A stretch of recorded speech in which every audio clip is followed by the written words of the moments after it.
Hello বন্ধুরা, কেমন আছেন? আমি আপনাদের সামনে আজকে একটা মানুষের শারীরিক চলাফেরার মধ্যে আমাদের যে রোগটা সর্বোচ্চ দেখা দেয় তার মধ্যে একটা হচ্ছে আমাদের প্রেশার। প্রেশার জিনিসটা আমাদের মানব সৃষ্টির মধ্যে প্রতিটা মানুষের মধ্যেই আছে। দেন কারো লো প্রেশার, কারো হাই প্রেশার, কারো স্বাভাবিক প্রেশার।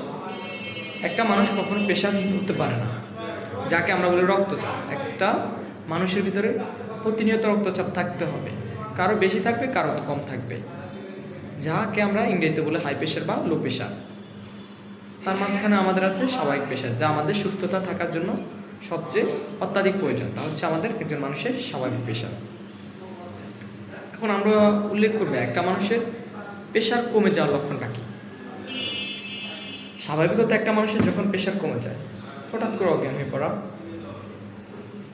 আমরা মাঝে মধ্যে অনেক সময় আমাদের বাসা বাড়িতে দেখি আমাদের মা, বাবা, দাদা, দাদু, ভাই হঠাৎ করে অজ্ঞান হয়ে পড়লো। তা নিয়ে আমরা অনেক হইচই মধ্যেই থাকি, বুঝতে পারি না আসলে কী হয়েছে। যখন আমরা ডক্টর নিয়ে আসি তখন ডক্টর আমাদের দাদু বা মা বাবা সবার প্রেশারটা মেপে দেখার পরে বলে যে আসলে ওনার প্রেশারটা এখন কমে গেছে, এই জন্য ওনার মাথাটা জ্ঞান হয়ে গেছে, শরীর ক্লান্তি। প্রথমত আমাদের প্রেশার লো হওয়ার কারণ হচ্ছে প্রথম থেকে আমাদের যে তাপমাত্রা হচ্ছে আমাদের শরীরটা ক্লান্ত হয়ে যাওয়া, ক্লান্ত থেকে অজ্ঞান হয়ে যাওয়া, তারপর ঘন ঘন বমি হবে, চোখে ঝাপসা দেখবেন।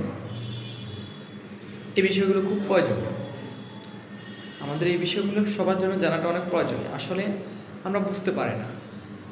গ্রামীণ জীবনে অনেক মানুষ এমনভাবে চলে যে আসলে তার ভিতরে কোনো রোগই নেই।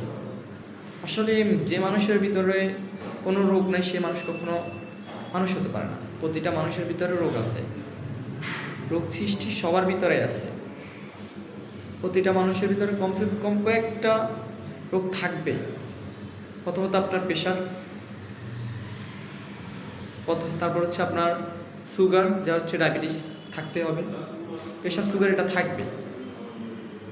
এই জিনিসগুলো নিয়ে একটা মানুষের স্বাভাবিক জীবন বা স্বাভাবিক গঠন। আমি আপনাদেরকে যে বিষয়ে কথা বললাম তা হচ্ছে একটা মানুষের যখন প্রেশারটা লো হয়ে যায় তার অনেকগুলো লক্ষণ দেখা যায়। তার আগে তার মাঝখানে প্রথম হচ্ছে ক্লান্ত, শরীরটা ক্লান্ত হয়ে যাওয়া, অনেক ঘাম যাবে শরীর থেকে, অনেক ঘাম ঝরার পর শরীরটা ক্লান্ত হয়ে যাবে। হঠাৎ আপনার বমি হবে, চোখে ঝাপসা দেখবেন। তারপর হচ্ছে আমাদের বমির সাথে রক্তক্ষরণ হবে, বা আমাদের পায়খানার সঙ্গে রক্তক্ষরণ হবে। যে কোনো কারণে, আমাদের অপুষ্টিজনিত কারণে আমাদের প্রেশারটা লো হয়ে যায়।